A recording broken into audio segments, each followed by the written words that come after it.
کل کورا ہوں نا یہ تو پرانا چھوٹے بھائی جی لا کے نے سوچے پپ کی آواز آتی ساری شور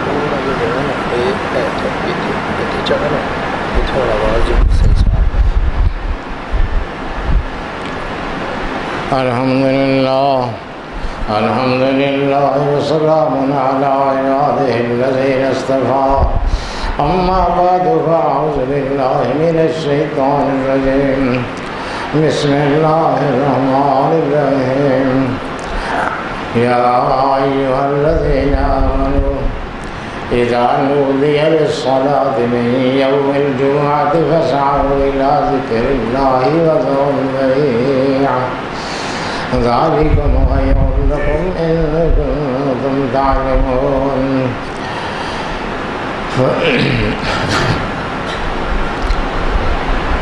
دوستو جمعۃ الوداع ہے. جمعہ ویسے بھی بہت اہم نماز ہے اور جمعے کی بہت تاکید ہے، اور اس کے لیے اللہ پاک نے خاص طور پر حکم دیا کہ یا ایھا الذین آمنوا، اے ایمان والو، اذا نودی للصلاۃ، جب نماز کے لیے پکارا جائے، اذان ہو جائے، فاسعوا الی ذکر اللہ، تو اللہ کی یاد کی طرف دوڑ پڑو، یعنی بے ساختہ لپک پڑو اس کی طرف. وذروا البیع، اور اگر کسی خرید و فروخت میں تم مصروف ہو تو اس کو وہیں پر چھوڑ دو. ذالکم خیر لکم ان کنتم تعلمون، یہ تمہارے لیے بہتر ہے. تو اس لیے مسئلے کے روح سے اذان ثانی کے بعد کوئی کام بھی، کھانا پینا خرید فروخت سب حرام ہے مکمل طور پر، کیونکہ حکم یہ ہے کہ جب اذان ہو جائے، اذان سے کچھ لوگ تو پہلی اذان مراد لیتے ہیں، لیکن صحیح بات یہی ہے کہ دوسری اذان مراد ہے، کیونکہ حضور صلی اللہ علیہ وسلم کے زمانے میں وہی دوسری اذان ہوا کرتی تھی. پہلی اذان یہ بعد میں حضرت عثمان نے اضافہ فرمایا تھا. حضور صلی اللہ علیہ وسلم کے دور میں مدینے کی آبادی تھوڑی تھی، اذان ہوتی تھی تو لوگ گھروں سے نکل پڑتے تھے اور مسجد میں پہنچ آتے تھے اور حضور صلی اللہ علیہ وسلم کا خطبہ سن لیتے تھے. پھر ایسے ہوا کہ آبادی دور تک پھیل گئی، اہل ایمان بھی زیادہ ہو گئے، تو پھر اس طرح ہوتا تھا کہ جب اذان ہوتی تھی اور اذان کے بعد لوگ روانہ ہوتے تھے تو وہ خطبہ نہیں سن سکتے تھے، خطبے کا بیشتر حصہ گزر جاتا تھا، کچھ حصہ خطبے کا وہ پاتے تھے، کچھ نہیں پاتے تھے. اس لیے حضرت عثمان نے کہا کہ جمعے کی اطلاع دینے کے لیے کہ بھئی اب جمعے کا وقت قریب ہے، ایک اور اذان زوراء نامی جگہ پر دی جائے. زوراء ایک اونچا ٹیلا تھا، اس پر کھڑے ہو کر ایک اذان پہلے دینی شروع کر دی گئی. اس کو سن کر لوگ روانہ ہو جاتے تھے گھروں سے اور مسجد میں آ کر بیٹھ جاتے تھے. پھر مسجد میں دوسری اذان جب ہوتی تھی اس کے ساتھ ہی خطبہ ہوتا تھا تو وہ سارے لوگ خطبہ سن لیتے تھے. تو بہرحال حضور صلی اللہ علیہ وسلم کے دور مبارک میں یہ دوسری اذان، جس کو ہم پہلی اب کہتے ہیں، یہ موجود نہیں تھی. تو اس وقت جب یہ آیت نازل ہوئی تو اس وقت وہ یہ ایک اذان تھی. اس لیے صحیح بات یہی ہے کہ اس اذان سے مراد دوسری اذان ہے. اسی اذان نودی للصلاۃ، جب اذان کے لیے جب نماز کے لیے پکارا جائے تو مراد یہ ہے کہ یعنی دوسری اذان ہو جائے. فاسعوا الی ذکر اللہ، تو دوڑ پڑو اللہ کی یاد کی طرف. وذروا البیع، اور ہر قسم کی خرید و فروخت چھوڑ دو. صحابہ کرام اس پر عمل کرتے تھے. پھر ایک عجیب واقعہ پیش آیا. ادھر عرب میں موبائل جنرل سٹور چلتے تھے. موبائل جنرل سٹور وہاں اس طرح پلازے تو نہیں ہوتے تھے، بڑی دکانیں نہیں ہوتی تھیں. اس وقت قافلے چلتے تھے اور وہ قافلے ان میں ضرورت کا ہر سامان ہوتا تھا. کسی کے پاس گندم ہے، کسی کے پاس جو ہیں، کسی کے پاس کھجوریں ہیں، کسی کے پاس غلہ ہے، کسی کے پاس آرائش کا سامان ہے، میک اپ کا سامان ہے، کسی کے پاس کپڑے ہیں۔ تو اس طرح ہر آدمی مختلف ایک یا دو یا تین اس کے جتنے جانور ہوتے تھے ان پر سامان لدا ہوتا تھا اور وہ قافلے کے ساتھ ساتھ چلتے تھے۔ یہ عرب ثقافت کا ایک مشہور حصہ تھا۔ لوگ خرید و فروخت کا اہتمام اس طرح کیا کرتے تھے۔ بڑی مارکیٹیں نہیں ہوتی تھیں، مقامی مارکیٹ میں صرف مقامی ضرورت کی چیزیں کھانے پینے کی مل سکتی تھیں، باہر کی چیزیں نہیں ملتی تھیں۔ تو وہ لوگ اس انتظار میں رہتے تھے کہ کب قافلہ آئے گا تو ہم اس سے چیزیں خریدیں گے۔ بارٹر سسٹم تھا، یعنی پیسے نہیں ہوتے تھے، چیزیں دے کر چیزیں لیتے تھے۔ تو اس کے مطابق لوگ اپنی چیزیں رکھ کر انتظار میں ہوتے تھے کہ جب قافلہ آئے گا تو میں یہ گندم یا یہ کھجوریں دے کے کپڑے لوں گا یا فلاں سامان لوں گا۔ پہلے سے ذہن بنا رکھا ہوتا تھا لوگوں نے۔ جب قافلہ آتا تھا تو قافلہ اپنی اطلاع دینے کے لیے ڈول یا ڈگڈگی یا کوئی اس قسم کی چیز بجاتا تھا جس کی آواز دور تک جاتی تھی، لوگوں کو پتہ چل جاتا تھا کہ قافلہ آ گیا ہے۔ قافلے زیادہ ٹھہرتے نہیں تھے، خرید و فروخت کر کے روانہ ہو جاتے تھے۔ ایک دفعہ حضور صلی اللہ علیہ وسلم جمعہ کا خطبہ دے رہے تھے، ایک قافلہ آیا، تجارتی قافلہ، اس نے مدینے کے باہر آ کے پڑاؤ ڈالا اور اپنے معمول کے مطابق انہوں نے ڈگڈگی بجائی یا ڈول بجایا تاکہ لوگوں کو پتہ چل جائے کہ قافلہ آ گیا ہے۔ اب لوگوں کو یہ بھی پتہ تھا کہ قافلہ زیادہ ٹھہرتا نہیں ہے، بس خرید و فروخت کا سامان لیا تو پھر وہ جہاں انہوں نے قیام کرنا ہو وہ کوئی اور پڑاؤ ہوتا تھا۔ تو ہر جگہ قافلہ زیادہ نہیں ٹھہرتا تھا، اس لیے جو ہی حضور صلی اللہ علیہ وسلم خطبہ دے ہی رہے تھے کہ ادھر سے ڈگڈگی کی آواز آئی۔ اب لوگوں نے تیاری کر رکھی تھی کہ یہ چیز دیں گے اور فلاں چیز لیں گے اور اس مکمل تیار تھے۔ جو ہی ڈگڈگی کی آواز آئی لوگ اٹھ کے روانہ ہو گئے، اس خطرے کے پیش نظر کے دیر ہوئی تو قافلہ نکل جائے گا، قافلہ چھوٹ جائے گا۔ لوگ چلے گئے، جا کے اپنا سامان بیچا، خرید و فروخت کی اور اس کے بعد واپس آ گئے۔ اور ابھی جمعہ نہیں ہوا تھا، سلسلہ خطبے وغیرہ کا جاری تھا، لوگ اب جلدی جلدی اپنا خرید و فروخت کا سامان دے کے واپس آ گئے، آ کے بیٹھ گئے۔ بظاہر کوئی فرق نہیں واقع ہوا تھا کسی شہر میں، لیکن اللہ پاک کو یہ بات پسند نہیں آئی۔ اللہ پاک نے فرمایا وَإِذَا رَأَوْا تِجَارَةً أَوْ لَهْوًا انفضوا إِلَيْهَا وَتَرَكُوكَ قَائِمًا۔ اے میرے محبوب، یہ ایک ایسا کام انہوں نے کیا، جب یہ کوئی دیکھتے ہیں کوئی تجارت ہو رہی ہے، خرید و فروخت کا کوئی قافلہ آیا ہے، اور لہون یا کوئی تماشا، کوئی ڈگڈگی بجتی ہوئی یا ڈھول بجتا ہوا دیکھتے ہیں، انفضوا الیہا تو تیزی سے اس کی طرف دوڑ پڑتے ہیں۔ اب دوڑ پڑنے میں انہوں نے مسجد کو چھوڑ دیا، دوڑ پڑنے میں انہوں نے خطبے کو چھوڑ دیا، اللہ کی نصیحت کو چھوڑ دیا، اللہ کی یاد کو چھوڑ دیا۔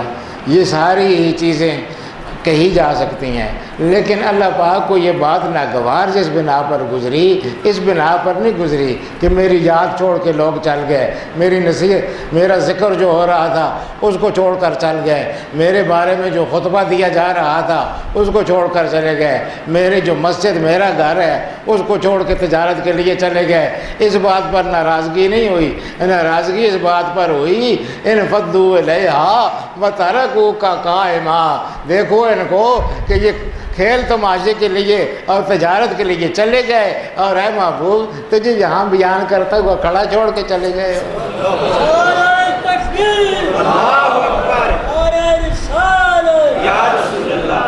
مطلب یہ ہے کہ یہ میرے محبوب کے شایع نشان نہیں ہے، یہ میرے محبوب سے انہوں نے اعراض کیا ہے۔ میرا محبوب بیان کر رہا تھا، جب تک اس کا بیان جاری تھا اس کو سننا چاہیے تھا کان لگا کے۔ یہ کیا ہوا کہ قافلے کا کی آواز سنی اور دوڑ پڑے اس کی طرف، قل ما عند اللہ خیر من اللہ ومن التجارہ، ان کو بتا دو کہ اللہ کے پاس جو انعام ہوتے ہیں وہ لہو سے، ان کھیل تماشوں سے اور تجارت سے بدرجہ زیادہ بہتر ہوتے ہیں، اور یہ تم دوڑتے ہیں اس لیے ہو کہ قافلہ چلا گیا تو پھر خرید و فروخت کا کیا ہوگا؟ واللہ خیر الرازقین، اللہ بہترین رزق دینے والا ہے، وہ کوئی ذریعہ پیدا کر دے گا تمہارے رزق کا، محبوب کو چھوڑ کے نہیں جانا چاہیے تھا۔ تو اس طرح سے یہ جمعے کی بہت اہمیت ہے۔ حضور صلی اللہ علیہ وسلم تشریف لائے تھے جب ادھر سے ہجرت کر کے مکہ پاک سے، تو کچھ عرصہ ادھر قباء میں قیام فرمایا تھا، تو حالانکہ ابھی مدینہ آپ نہیں پہنچے تھے، جمعہ آ گیا، تو جمعہ وہ مسجد نبوی کو پہنچنے سے پہلے حضور صلی اللہ علیہ وسلم نے ادا فرما کے تو بعد میں روانہ ہوئے۔ تو غرض ہے کہ یہ جمعہ جو ہے اس کی بہت اہمیت ہے۔ حضور صلی اللہ علیہ وسلم نے فرمایا کہ بہترین وہ دن جس میں سورج طلوع ہوتا ہے، ان سب دنوں میں بہترین دن جو ہے وہ جمعے کا دن ہے۔ اس میں آدم علیہ السلام کی تخلیق ہوئی، اسی میں آدم علیہ السلام جنت میں داخل کیے گئے، اسی سے میں آدم علیہ السلام زمین پر اتارے گئے، اور اسی میں قیامت کے دن سور پھونکا جائے گا۔ اور فرمایا کہ جمعے کے دوران، جمعے کے اندر ایک ساعت ہے کہ جو آدمی اس کو پا لے اور اس وقت وہ کوئی دعا مانگتا ہو، اللہ پاک اس کی دعا قبول فرما لیتا ہے۔ وہ اب پتہ نہیں کون سی ہے، ایسی ساری چیزیں مبہم ہیں، لیلۃ القدر ہو یا شعبان کی رات کے کوئی لمحہ ہو یا جمعے کے دن کا کوئی لمحہ ہو، ایسی چیزیں مبہم رکھی جاتی ہیں۔ اگرچہ علماء بعد میں کوئی نہ کوئی اس کی تعیین کرنے کی کوشش کرتے ہیں، مگر وہ تعیین ہوتی نہیں ہے بنیادی طور پر۔ اس کو مبہم رکھنے کا فائدہ یہ ہوتا ہے کہ زیادہ سے زیادہ لوگ فائدہ حاصل کریں اور زیادہ سے زیادہ کوشش کریں۔ تو جمعے کے دن کو یہ ایک ساتھ ہے کہ جو اس کو پا لے، اللہ سے مانگ رہا تو اللہ اس کی وہ خواہش اور وہ تمنا اور وہ دعا پوری کر دیتا ہے۔ علماء نے فرمایا کہ امام جس وقت گھر سے نکل کر ممبر پر بیٹھتا ہے اور جب وہ فارغ ہوتا ہے جمعے کی دعا سے، تو یہ سارا لمحہ جو ہے، یہ سارا وہ جو ساتھ ہے وہ ان لمحات کے دوران ہے۔ اور بعض میں یہ ہے کہ امام جب خطبے سے فارغ ہوتا ہے وہ وقت ہے۔ مختلف روایات پائی جاتی ہیں، بہرحال چھوٹے چھوٹے وقت ہوتے ہیں، بعض دو خطبوں کے درمیانی لمحے کی بھی آئی ہوئی ہے۔ تو ان سب میں کوئی چھوٹی سی دعا کر لیا کرے کہ باری تعالیٰ میری مغفرت فرما دے، کوئی بیمار ہے تو اس کی مغفرت کے لیے دعا فرما دی۔ لمبی چوڑی دعائیں کرنے کی ضرورت نہیں ہے، وہ ساتھ ہی تھوڑی سی ہے، اور اس ساتھ میں اگر وہ موافق ہو جائے تو بڑی شے ہے۔ تو بہرحال یہ اہمیت ہے جمعے کی۔ تو جمعہ عام دنوں میں بہت زیادہ محترم ہے، پھر جمعہ رمضان کا وہ باقی جمعوں میں بہت زیادہ ہے۔ حضور نے فرمایا کہ عام دنوں میں جو اس میں جو ایک فرض ادا کرے تو باقی دنوں میں 70 فرض ادا کرنے کے برابر ہوتا ہے، یعنی 70 گنا زیادہ ہوتا ہے۔ تو اس میں جمعہ آ جائے تو وہ تو اور زیادہ پھر کتنے اس کے درجے بڑھ جائیں گے، اور پھر وہ جمعہ اتفاق سے آخری عشرے میں آ جائے پھر تو وہ بہت ہی اس کے درجات اور مراتب ہیں، اور آخری عشرے میں بھی وہ طاق دنوں میں آ جائے تو پھر اور زیادہ اس کی فضیلت ہے۔ یہ جمعہ طاق دنوں میں آ رہا ہے، اس لیے بہت اس کی فضیلت ہے۔ تو ان لمحات میں اللہ کی ذکر اور اللہ کو یاد کرنا چاہیے۔ روزے ہم نے رکھے، اور آگے اب صدقہ فطر کا مسئلہ ہے۔ صدقہ فطر ہر آدمی پر واجب ہے اپنے ان تمام لوگوں کی طرفوں سے جن کے وہ اخراجات برداشت کرتا ہے۔ غلام ہیں، لونڈیاں ہیں، بچے ہیں چھوٹے یا بڑے، جن کے وہ اخراجات برداشت کرتا ہے، گھر کا سربراہ ہے مثلا، تو جن کے اخراجات وہ برداشت کرتا ہے ان سب کا صدقہ جو ہے وہ واجب ہے، مہمان کا نہیں ہے۔ کچھ لوگوں نے یہ بات بنا لی ہے کہ مہمان آئے تو اس کا بھی واجب ہو جاتا ہے، تو مہمان بیچارہ گھر میں رہے، وہ مہمان آنے سے کوئی اس کی اہل خانہ پر ذمہ داری نہیں ہے۔ جن کا وہ صاحب خانہ عام حالات میں زندگی میں جن کا ذمہ دار ہے ان کی طرف سے صدقہ فطر دینا ہوتا ہے۔ اور صدقہ فطر جو ہے یہ 100 روپے کے لگ بھگ ہے۔ مفتی منیب صاحب نے جو تحقیق چھاپی ہے وہ اس کے مطابق وہ 100 ہی روپیہ انہوں نے بتایا ہے، تو 100 روپیہ تقریباً صدقہ فطر بنتا ہے، اور اتنا ہی فدیہ بھی بنتا ہے۔ فدیے سے مراد یہ ہے کہ ایک آدمی روزے نہیں رکھ سکتا ہے تو اس کا فدیہ روزوں کا دینا پڑتا ہے۔ ففدیۃ طعام مسکین، ایک مسکین کو کھانا کھلانا پڑتا ہے۔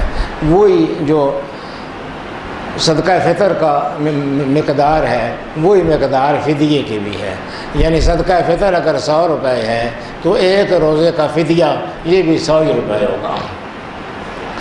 تو 100 روپے فدیہ دینا ہے اس آدمی نے جو آدمی بیمار ہے اور جس کی صحت یاب ہونے کی توقع نہیں ہے۔ جس آدمی کے صحت یاب ہونے کی توقع ہے وہ فدیہ نہیں دے سکتا ہے۔ کوئی بخار ہو گیا، کوئی اور چیز ہو گئی اور جس کی وجہ سے روزے نہیں رکھ سکے، اس پر قضا لازم ہے۔ فدیہ اس پر ہے جو کسی ایسی بیماری میں مبتلا ہے کہ ڈاکٹروں کے بقول اس کی صحت یابی کا امکان نہیں ہے۔ اس کے بارے میں بھی علماء نے لکھا ہے کہ ڈاکٹروں نے، حکیموں نے یہ کہا کہ اب اس کی صحت یابی کا امکان نہیں ہے، اور اس بنا پر اس نے فدیہ دے دیا، لیکن پھر بعد میں اللہ پاک نے اس کو شفا دے دی تو اس پر پھر قضا واجب ہوگی، اس کو وہ روزے قضا کرنے پڑیں گے اور فدیہ جو ہے وہ صدقے میں شمار ہو جائے گا۔ تو اس لیے فدیہ بھی ان لوگوں کو دینا چاہیے جو لوگ روزہ نہیں رکھ سکتے ہیں کسی وجہ سے۔ اور آگے پھر عید کا مسئلہ ہے۔ عید بھی ایک بڑی مسرت ہے اور بڑی خوشی ہے جو اللہ پاک نے ہم کو نصیب فرمائی ہے۔ حضور صلی اللہ علیہ وسلم جس زمانے میں حضور صلی اللہ علیہ وسلم نماز پڑھایا کرتے تھے، ابتدا میں عورتیں اور مرد سارے مسجد کو جایا کرتے تھے۔ ابتدا میں مسجد کو بھی عورتیں آیا کرتی تھیں، بعد میں پھر ممانعت ہو گئی۔ ابتدا میں عورت مرد سب مسجد کو آیا کرتے تھے، تو اس زمانے میں حتیٰ کہ جنازے کے لیے بھی عورتیں جایا کرتی تھیں، مرد بھی جاتے تھے، عورتیں بھی جایا کرتی تھیں جنازے کے لیے، تو عید کے لیے بھی جایا کرتے تھیں۔ اس حضور صلی اللہ علیہ وسلم کے دور میں ایسا ہی رہا۔ حضرت بلال فرماتے ہیں کہ حضور صلی اللہ علیہ وسلم نے یہ فطر والی جو عید ہوتی ہے، چھوٹی عید، اس میں حضور صلی اللہ علیہ وسلم نے نماز پڑھائی اور خطبہ دیا۔ خطبہ بعد میں، چونکہ عید کی نماز کے بعد خطبہ ہوتا ہے، حضور صلی اللہ علیہ وسلم نے خطبہ دیا۔ پہلے مردوں کے مطابق عام گفتگو کی، پھر ادھر تشریف لے گئے جہاں عورتیں تھیں اور وہاں ان کو اللہ کی راہ میں خرچ کرنے کی ترغیب دی۔ تو وہ کیسی نیک بخت خواتین تھیں، انہوں نے اس جھگڑے میں نہیں پڑی کہ نصاب کتنا ہے اور کتنا میں نے دینا ہے۔ حضرت بلال کہتے ہیں کہ جس کے کان میں بالی تھی اس نے بالی اتار کر پھینک دی، جس کے ناک میں لت تھی اس نے لت نکال کے پھینک دی، جس کے ہاتھ میں کڑے تھے اس نے کڑے اتار پر پھینک دیے، جس کے گلے میں ہار تھا سونے یا چاندی کا اس نے وہ اتار کر پھینک دیے۔ میں نے چادر بچھا دی تھی، وہ چادر بھری گئی ان سے برات کے ساتھ، میں اسے لے کر آیا، حضور صلی اللہ علیہ وسلم نے دعا فرمائی ان عورتوں کے لیے، اور وہ سارا مال جو ہے وہ دیگر غرباء مساکین میں تقسیم کر دیا۔ تو اس چیز میں ہم نے ایک اور مسئلہ بنا لیا ہے کہ ہم 1.25 کلو گندم کے ساتھ چپک کر رہ گئے ہیں۔ یہ سب سے غریب ترین آدمی کے لیے نصاب ہے۔ نصاب جو ہے زکوٰۃ کے مختلف ہیں، کھجور بھی دے سکتا ہے آدمی، جو بھی دے سکتا ہے اور ملکہ بھی دے سکتا ہے، متعدد چیزیں ہیں جن سے صدقہ فطر ادا کیا جا سکتا ہے۔ تو ہر آدمی کو اپنی گنجائش کے مطابق کرنا چاہیے۔ ایک آدمی شادیوں پر تو لاکھوں کروڑوں لٹا دے، لیکن صدقے کا وقت آئے تو اس وقت اس کو وہی 2.25 گندم اس معیار کے سے چپکا رہے، ایسا نہیں ہے۔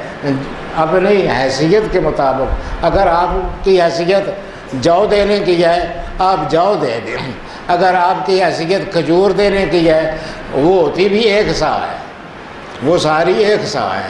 صرف گندم جو ہے یہ نصف سا ہے، کیونکہ عربوں میں گندم کم ہوتی تھی، گندم بہت مہنگی تھی، یہ آدھی جو ہے آدھی سا مساوی تھی باقی چیزوں کے سا کے ساتھ، اس لیے یہ تھوڑی رکھی گئی کیونکہ یہ قیمتی تھی۔ اس لیے یہ مختلف نصاب ہے زکوٰۃ کے۔ کچھ لوگ کشمش آج کل کے ریٹ کے اعتبار سے کشمش جو ہے یہ سب سے مہنگا صدقہ ہے، یہ ہزاروں میں چلا جاتا ہے۔ اگر کسی کی گنجائش ہزاروں میں دینے کی ہے تو کشمش دے، اگر وہ گنجائش نہیں ہے کھجور دے، اگر وہ گنجائش نہیں ہے جو دے۔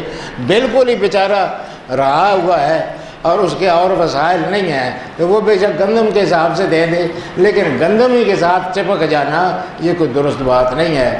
لن تنالوا البر حتی تنفقوا مما تحبون، جب تک اپنی پسندیدہ چیزیں اللہ کی راہ میں خرچ نہیں کرو گے اس وقت تک تم نیکی کو نہیں پا سکتے ہو۔ اور یہ جو آخری دن ہوتا ہے رمضان کا، اس کے بارے میں حضور صلی اللہ علیہ وسلم نے فرمایا کہ جب لوگ رمضان مکمل کر لیتے ہیں اللہ کو یاد کرتے ہوئے اور پھر عید کی صبح وہ تکبیر کہتے ہوئے اللہ کی بڑائی بیان کرتے ہوئے عیدگاہ کو جاتے ہیں اور وہاں نماز ادا کرتے ہیں تو اللہ پاک ملائکہ کے سامنے مباحات فرماتا ہے، یعنی فخر فرماتا ہے اور کہتا ہے کہ اے میرے فرشتوں ما جزاء اجیر وفا عمل، بتاؤ کہ کوئی اجیر کوئی مزدور اپنی مزدوری پوری کرے اس کو کیا ملنا چاہیے؟ تو ملائکہ کہتے ہیں کہ اس کی جزا تو یہی ہے رب العالمین کہ اس کا اجر اس کو پورا دے دیا جائے۔ تو اللہ پاک فرماتا ہے کہ انہوں نے سارا مہینہ روزے رکھے اور اب یہ مجھے یاد کرتے ہوئے میری تکبیر کرتے ہوئے میرا نام جپتے ہوئے آئے ہیں اور اب نماز پڑھ رہے ہیں اور اب مجھ سے دعائیں مانگ رہے ہیں۔ اشہد انی قد غفرت لہم، گواہ ہو جاؤ سارے فرشتوں کہ میں نے ان سب کو معاف کر دیا، ان کی مغفرت کر دی ہے۔ اور ہم تو عید جو ہے وہ اس معنی میں خوشیاں مناتے ہیں، اچھی چیزیں خریدنی، بچوں کے لیے خریدنی۔ حضرت عمر بن عبدالعزیز رحمۃ اللہ علیہ بڑے صالح خلیفہ تھے، بڑے نیک متقی خلیفہ تھے۔ وہ ان کے پاس خرچ کرنے کے لیے باوجود خلیفہ ہونے کے کچھ نہیں تھا، وہ بیت المال سے لیتے ہی نہیں تھے۔ وہ اس سلسلے میں اتنے محتاط تھے کہ ایک آدمی آیا ان کے پاس رات کو کوئی بات کرنے کے لیے، کوئی دوست آیا، وہ ان کے پاس آ کر بیٹھا تو آپ نے وہ چراغ بجھا دیا۔ کہا کہ جی آپ نے چراغ بجھا دیا؟ فرمایا ہاں، تو میرے ذاتی کام کے لیے آیا ہے، چراغ جو ہے وہ سرکاری خرچے سے چل رہا ہے، اس لیے سرکاری خرچے میں بیٹھ کے اپنے ذاتی کام نہیں کیے جا سکتے ہیں، اس لیے بجھا دیا ہے۔ تو ایسے محتاط آدمی کا کیا اندازہ ہو سکتا ہے؟ ان کا یہی مسئلہ ہوا کہ عید آ گئی تو ان کی اہلیہ حاضر ہوئیں، کہا کہ جی بچوں کے کپڑے نہیں ہیں اور عید کے لیے سب بچے اب کپڑوں کا مطالبہ کر رہے ہیں، سارے لوگوں کے بچے کپڑے پہنیں گے، امیر المومنین کے بچوں کے کپڑے نہیں ہوں گے تو بڑی رسوائی والی بات ہے۔ کچھ انتظام کریں، وہ ان کے کپڑوں کا کوئی بندوبست کریں۔ انہوں نے کہا کہ میں جو تنخواہ لیتا ہوں بیت المال سے، اس میں نئے کپڑوں کی گنجائش نہیں بنتی ہے، اس لیے میں یہ کس طرح انتظام کر سکتا ہوں ان کا۔ انہوں نے کہا بی بی صاحبہ نے کہ آپ ایسا کریں جی کہ کچھ رقم ایڈوانس لے لیں، تھوڑی 1-2 روپے، وہ تھوڑی پیسوں میں کام بن جاتا تھا، آپ تھوڑی رقم بیت المال سے ایڈوانس لے لیں۔ فرمایا اچھی بات ہے، وہ جو خزانے کا محتمم ہے اس کو کہو کہ ایڈوانس دے دے۔ خزانچی کے پاس گیا آدمی، امیر المومنین کا نمائندہ، کہ امیر المومنین نے کہا ہے کہ مجھے اتنے پیسے ایڈوانس چاہیے۔ اس نے کہا نہیں مل سکتے۔ امیر المومنین اس بات کی ضمانت دیتے ہیں کہ وہ ایڈوانس لے کے پھر اتنا کام کریں گے کہ ان پیسوں کی ضرورت پوری ہو جائے گی۔ جس چیز کے پیسے انہوں نے لیے ہیں، ایڈوانس لے لیے، مثلاً مہینے کے پیسے پہلے لے لیے، اب وہ 1 مہینے کام کرنا ان کی ذمہ داری ہے۔ امیر المومنین ضمانت دیتے ہیں اس کی جی کہ 1 مہینہ زندہ رہیں گے اور وہ پھر کام کریں گے جس کے پیسے وصول کر لیں گے۔ کیسے خزانچی تھے اور کیسے امیر المومنین کو یہ جواب ملا۔ انہوں نے اپنی بیوی کو بلایا، انہوں نے کہا مسترد ہو گئی ہے بات، نہیں خزانچی نے نہیں مانی ہے بات۔ پھر ٹھنڈی سانس بھری اور کہا کہ ہاں یہ بس اس طرح کرو کہ یہ پرانے کپڑے جو ہیں انہی میں ان کو عید گزارنے دو، دھو دھا کے پرانے کپڑے ٹھیک کر کے، استری وغیرہ تو اس زمانے میں ہوتی نہیں تھی، لیکن بہرحال ان کو صحیح کر کے اچھی طرح سے دھلا کے انہی کو پہنا دو، بجائے اس دیکھ کے کہ ان کو نئے کپڑے پہنانے کی پاداش میں کل عمر ابن عبدالعزیز اور اس کی بیوی کو جہنم میں ڈالا جائے۔ اس لیے بہتر یہ ہے کہ اسی وقت بچے تھوڑی بہت تکلیف برداشت کر لیں تاکہ ان کے ماں باپ جو ہے وہ جہنم سے بچ جائے۔ تو اس طرح کے ان لوگوں کے حساسات تھے دوستوں۔ باقی یہ مہینہ بحیثیت مجموعی عبادات کا ہے، اور پھر اس میں ایک بڑی عبادت اعتکاف ہے۔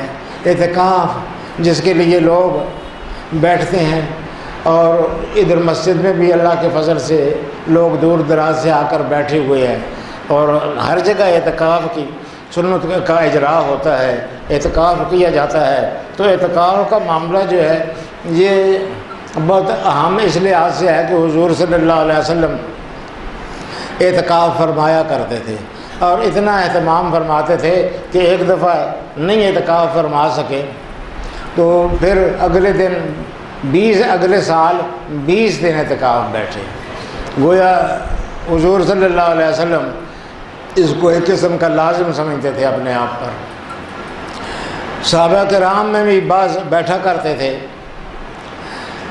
ان میں سے ایک حضرت ابن عباس رضی اللہ تعالیٰ عنہ۔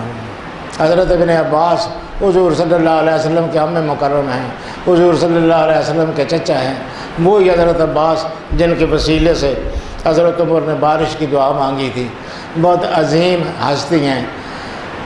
وہی حضرت عباس رضی اللہ تعالیٰ عنہ اعتکاف میں بیٹھے ہوئے تھے۔ ایک آدمی آیا، وہ ان کے پاس بیٹھا ہوا تھا، وہ بہت حزین تھا، غمگین تھا، افسردہ تھا۔ ابن عباس نے اس شخص سے پوچھا کہ اے شخص، تو مجھے بہت غمگین اور افسردہ نظر آتا ہے۔ کہا ہاں جی، اصل میں میرا ایک آدمی کے ساتھ کام ہے، اور مجھے کوئی ایسا شخص نہیں ملتا ہے جس کی اس تک میں سفارش لے جاؤں۔ آپ کی بارے میں خیال تھا کہ آپ کی سفارش کراؤں گا کہ وہ آپ کی بات مان لے گا۔ بات یہ تھی کہ کچھ پیسوں کی مہلت، یعنی اس نے قرض ادا کرنے تھے اور اس سے کچھ مہلت لینی تھی کہ میں فی الحال نہیں ادا کر سکتا ہوں، مجھے تھوڑی سی مہلت دے دی جائے۔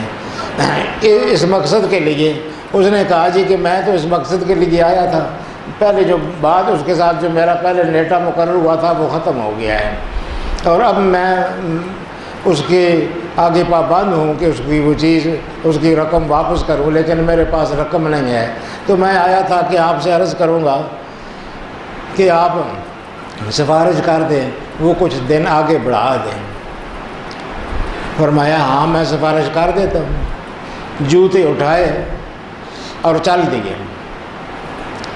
اس نے کہا کہ جی میں عرض کروں کہ میں نے آپ سے یہ بات اس لیے نہیں کی تھی کہ آپ اعتکاف میں بیٹھے ہوئے تھے، تو اعتکاف میں تو مسجد سے باہر نکلنا منع ہوتا ہے۔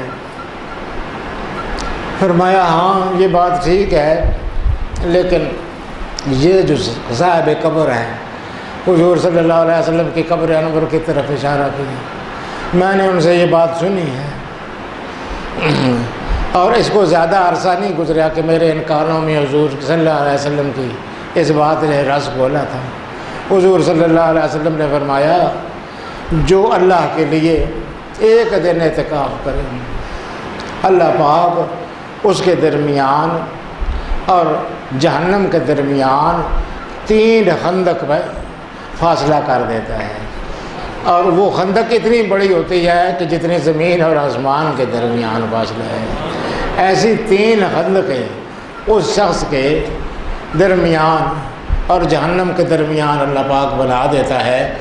اس لیے یہ بات میں نے حضور صلی اللہ علیہ وسلم سے سنی ہے، لیکن حضور صلی اللہ علیہ وسلم نے یہ بھی فرمایا ہے کہ کسی ایک مومن کی ضرورت کے لیے سعی کرنا یا کوشش کرنا اور اس کی ضرورت جو شخص پوری کر دیتا ہے تو وہ اس سے بدرجہ زیادہ ثواب حاصل کر لیتا ہے۔ اس لیے میں اعتکاف کی خندقوں کو اعتکاف کی سے جو خندقیں ملتی ہیں اور جہنم کے درمیان حائل ہوتی ہیں، میں ان کو تیری ضرورت کے لیے میں نے ترک کر دیا اعتکاف، چل اس آدمی کے ساتھ بات کرتے ہیں۔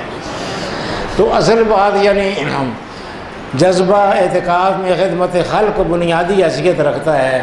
اعتکاف تو آپ پورا کریں جو لوگ بھی اعتکاف کرتے ہیں، لیکن پھر اس جذبے سے اٹھیں کہ کوئی بھی مسلمان تکلیف میں ہوگا اس کے ساتھ امداد کریں گے، تعاون کریں گے، رشتہ دار ہو یا غیر رشتہ دار ہو، مالی مشکلات سے دوچار ہو یا اور کوئی، آپ اس کا ایسا تعاون کر سکتے ہیں کہ اس تعاون کے ساتھ اس کا کوئی مسئلہ حل ہو سکتا ہے، تو خط الوسع اس کے لیے کوشش کرنی چاہیے۔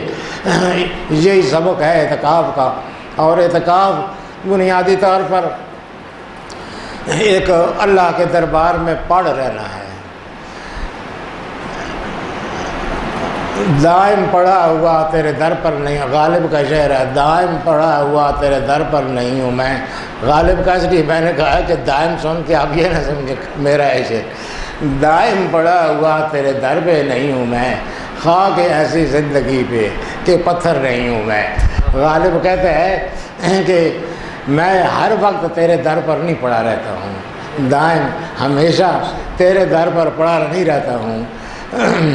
تو یہ جو پتھر ہے نا تیرے در کا، یہ ہر وقت ادھر تیرے در پر پڑا رہتا ہے، میں نہیں پڑا رہ سکتا ہوں کیونکہ انسان ہوں، تو دائم تیرے در پر پڑا نہیں ہوں میں، خاک ایسی زندگی پر کہ پتھر نہیں ہوں میں۔